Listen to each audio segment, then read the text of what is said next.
when the dancer is. Beautiful.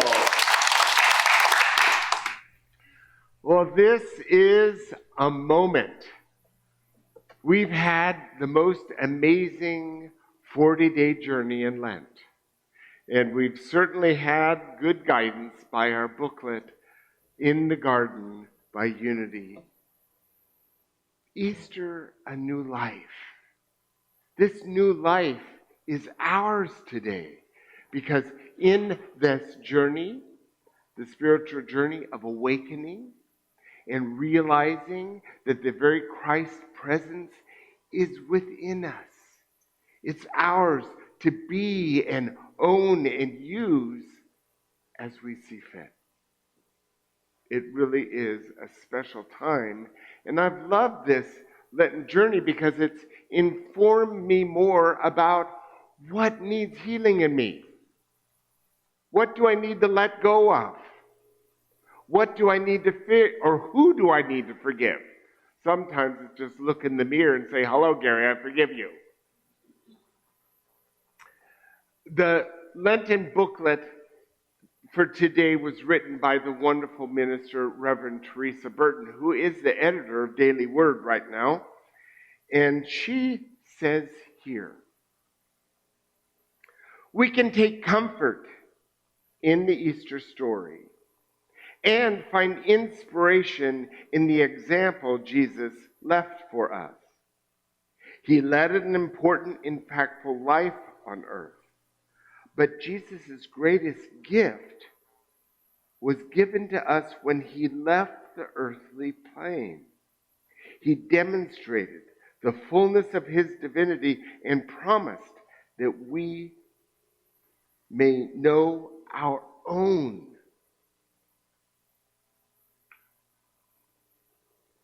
I know that in this journey we have many twists and turns. We have disappointments. We have diagnoses. We have troubles with family or spouses or friends. We might have a pothole in front of our house. And yet, everywhere we are, everyone we're with, we're one in truth and grace. We're one in the balance of oneness with God and all there is, and being in our humanness, being very aware of all that being human does. Anyone been angry this week? I know I have. And that's part of being human. And Jesus, our master teacher, he got angry. It's there. It's true. But our master teacher, Jesus, teaches us through the Easter story and journey that no matter what happens, when we're nailed to a cross, we can still forgive. We can still let go. We can still know the love of God. Reverend Eric Butterworth is a great Unity minister who's written some incredibly wonderful books. And he says, through the resurrection, Jesus demonstrated that the life of God is changeless and eternal for each of us because of our divinity. With all the mysteries of life and death, we can trust our souls are immortal. This is so true. And it's a little odd to me that we spend a lot of energy at Christmas for the birth of Jesus, with lots of song and ritual. But Easter comes fast, and we don't spend as much time and energy reaping the gift that Easter provides us. When we're given a gift, it needs to be used. We need to grab onto it and own it for ourselves. Otherwise, the gift is useless. So, where in your life is there a possibility for grabbing on to a newness, a refresh, a resurrection of your own life? I've resurrected. I'm owning a deeper sense of my oneness with God than I did 40 days ago. Because the energy at which I put into my Lenten journey has reaped me a deeper awareness. Anyone else do that during this time? What have you discovered in the Lenten journey?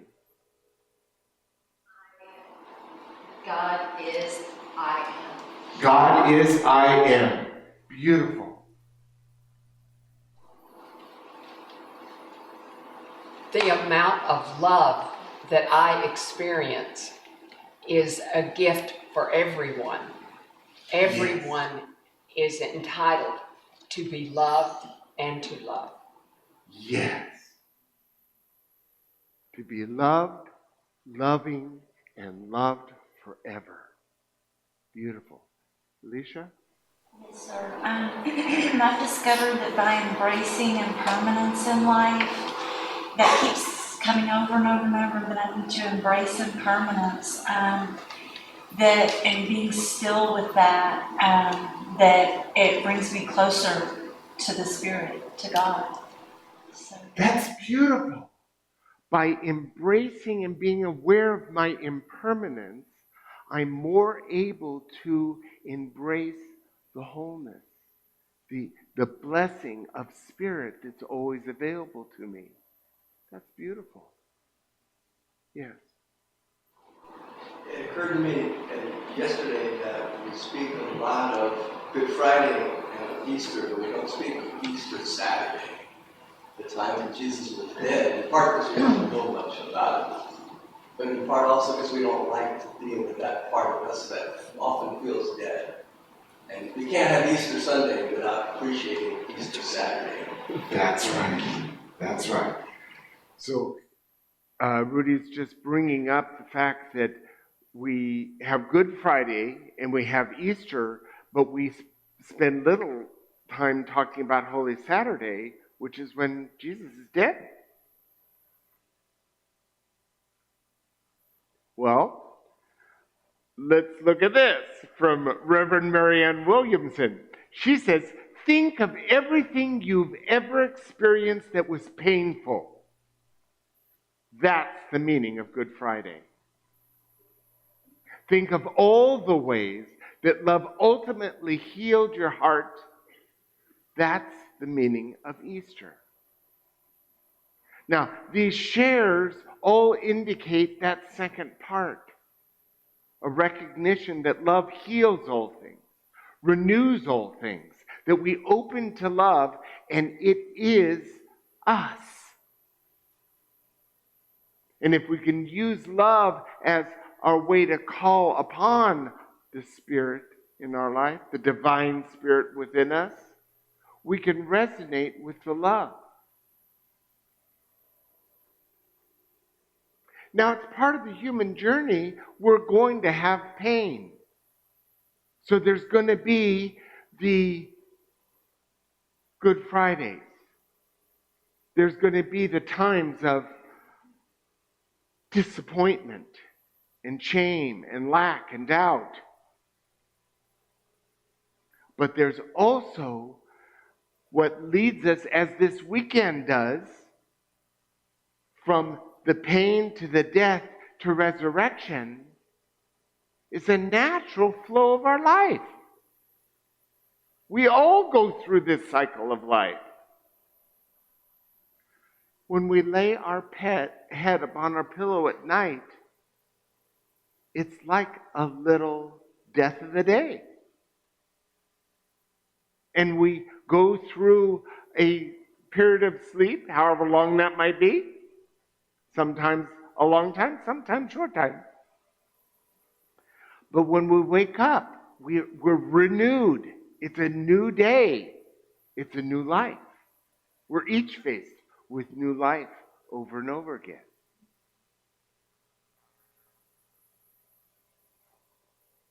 Reverend Sylvia Hayes is a wonderful Unity minister, and she's written some wonderful books. And she says here, when we stop crucifying others and ourselves, we too can work wonders and spread healing and light in the world.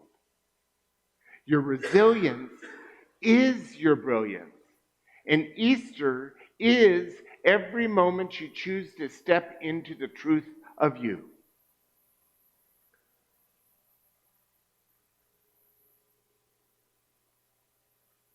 We need to choose to give a pink slip to crucifying anyone and ourselves. When we have judgment and criticism, we're essentially crucifying whoever we're projecting that on, including to ourselves. Anyone ever been their own worst enemy? You just have to fire it. I no longer say anything to myself I wouldn't freely say to another person. And sign it. It's powerful. Because if we're not allowed to say anything to ourselves we wouldn't freely say to anyone else, we're on a spiritual journey. We're awakening to a new life because we've stopped crucifying ourselves. How easy is it to move along, to make some distance, to get someplace if we're stopping ourselves with, I'm not enough. I'm too old. I'm too fat.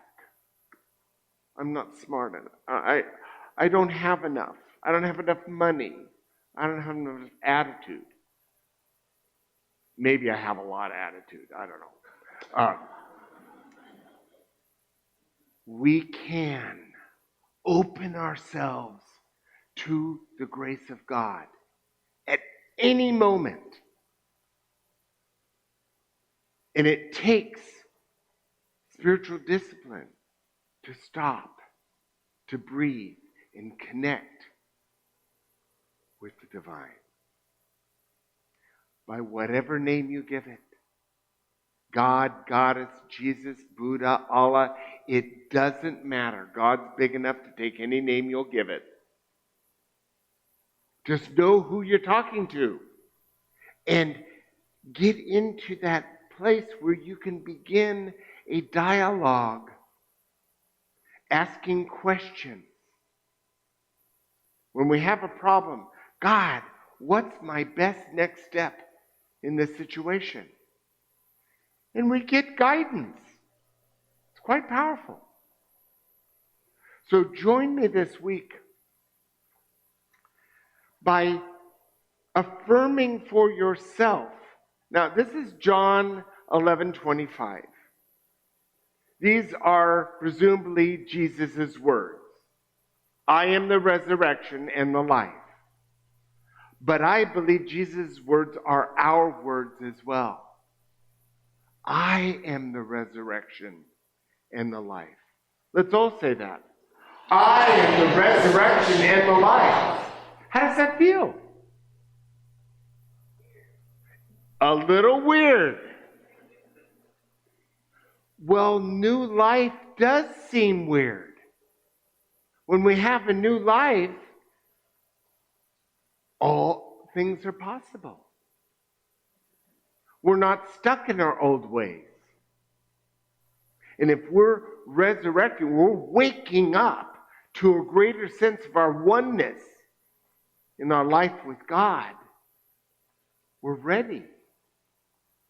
We're ready to face whatever's happening in the world, whatever's happening in our community, whatever's happening in my life. So as we explore this new life, our touchstone for our personal exploration this week are 4 steps. The first one is reflection.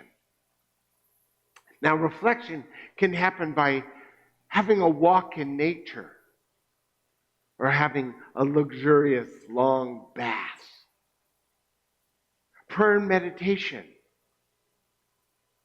It might be a time to connect with a prayer partner. But reflect. Am I in balance? What's working? I'm grateful for that. What's not working? The second one is follow your heart. There is more knowing in our heart than in our brain. Heart science, there's more ability to know in our heart than in our brain. So follow your vision. Follow your goals, your yearnings, and guidance. Following your heart means listening to what your heart has to tell you. If the heart says, stop for a moment and breathe, what do you do? Do you stop for a moment and breathe, or do you just barrel on? I've done both. But when I follow the guidance, the way is easy. And when I don't,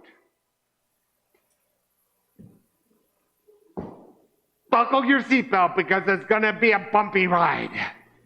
Over and over again. The third one is open to the flow. Open to the guidance, the inspiration. Open to what the music is bringing forth in you. Plant a seed. Take a step.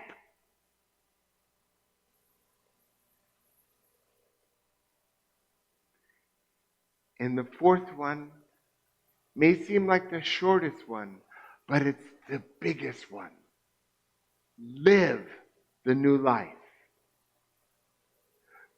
Live in not knowing what the next step is going to be. Live knowing that there's what is in our life and there's what could be in our life.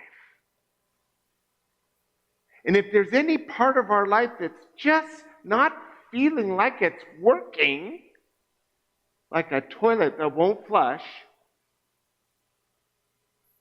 it's telling us something. Maybe we need to retool that. Install something new from a new perspective. We don't need to change everything. Because what's working for ourselves right now is a blessing. I can walk, I can talk, I can breathe, relatively healthy. We can laugh, we can sing. There's so much we can be grateful in this new life. And if we continue, this fabulous booklet had some days attached to it, but we could pick up and start it again. Because the wisdom is the same. There's things we need to embrace. There's things we need to forgive. There's a new life waiting for us. All we need to do is say, okay, God, I'm ready. And that's Easter. a new life.